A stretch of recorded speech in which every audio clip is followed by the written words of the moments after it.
If you've never done a single TikTok trend, your brain is broken. But not in the way you think. While everyone was doing the mannequin challenge, you watched, silent, judging, not moving. When Spotify Wrapped dropped and everyone posted theirs, you just didn't. Psychologists have a name for people like you. And it's actually kind of scary. You're a trend resistor. And your brain might actually be wired backwards. Here's the test. When everyone tells you to do something, what's your first instinct? If it's to do the exact opposite, you have something called psychological reactance. It's not just being stubborn. It's your brain going into literal fight mode. The more you see something everywhere, the more it feels like an attack on your freedom. So your brain says absolutely not. It is the same response that makes you want to stay up late when someone says go to bed. That makes forbidden cookies taste better. That makes you say no to apps everyone is using. But here's where it gets dark. Research found that people with a strong need to feel unique literally feel threatened when they read too similar to others. The trend isn't just unappealing to you. It's attacking your identity. Your identity has an immune system. And trends? They're the virus. Plot twist though, you might have saved humanity. Throughout history, when everyone went left, somebody needed to go right. When the whole tribe chased the mammoth one way, someone had to suggest the other. That's you. From a survival perspective, if everyone got excited about the same food source, same hunting ground, same watering hole, you'd all die. But the people who said, nah, I'm good, and looked for alternatives, they found the backup water source when the popular one dried up. There's even a gene for this. DORD47R, the wanderer gene. These were the people who left the safety of the group to see what's over that mountain. Sometimes they discovered new lands. Sometimes they discovered bears. But they went anyway. But before you feel too special, we need to talk about the uncomfortable truth. There are two types of people who avoid trends, and only one of them is actually free. Type 1, the contrarian. These people resist trends because they're trends. Their whole personality is being against things. Show them something popular? They'll find 17 reasons it's terrible. They're exhausting at parties. Type 2, the authentic non-participant.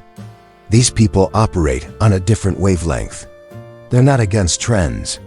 They genuinely don't care what others are doing. Here's the difference. Contrarians are externally motivated. Their choices are reactions to what others do. They're still controlled by trends, just backwards. They're like shadows. Shadows need objects to exist. Authentic non-participants are internally motivated. They barely even notice trends. So here's the test. If everyone suddenly stopped doing the thing you're refusing to do, would you still refuse? If yes, you're authentic. If no, you've been performing this whole time.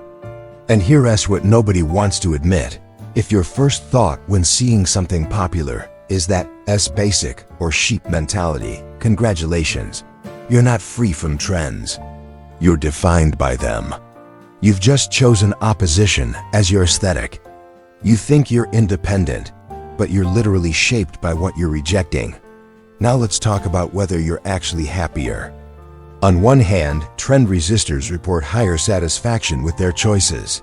They don't have FOMO because they genuinely don't experience FOMO. When you buy something because you want it, not because it's trending, that feels different. More yours. On the other hand, humans are wired for belonging. And trends create shared experiences, cultural moments, inside jokes. When everyone was talking about that one show and you weren't, that feeling of being outside the conversation, that's real, that matters. A 2019 study found the sweet spot, moderate participation. Join what genuinely interests you. Skip what doesn't, regardless of popularity. True freedom isn't automatically rejecting what's popular. It's not automatically accepting it either. It's the ability to evaluate something independent of its social status. To like Taylor Swift without irony. To skip the viral challenge without superiority. To wear Crocs because they're comfortable, not because they're trending or are not trending. So, Here's what the psychology actually tells us. People who never join trends aren't smarter or more boring. They're not better or missing out.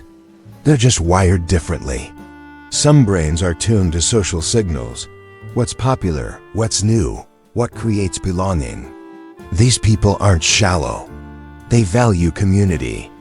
Other brains run on internal settings, personal interest, values, curiosity. These people aren't superior. They're independently wired. The problem starts when either side thinks their way is better. When trend followers mock individual taste as trying too hard to be different. When trend resistors mock participation as lacking originality. Because here's the thing nobody wants to admit. We're all performing something. The only question is whether we're aware of it. There's even a mathematical model for this, the Hipster Paradox. In 2014, actual mathematicians proved that when too many people try to be different in the same way, they end up identical. It's beautiful. It's tragic. It's mathematically inevitable. So are you a trend resistor? Or do you just think you are? Are you free? Or are you just performing freedom? Are you authentically choosing? Or are you reactively rejecting? The answer might be more uncomfortable than you think. Drop your answer below, unless caring about comments is too mainstream for you. Follow Muted Brain for more psychology that makes you question everything about yourself. You're welcome. Or you're not, whatever. I don't care what you think. Wait, that sounded very contrarian, didn't it? Damn it.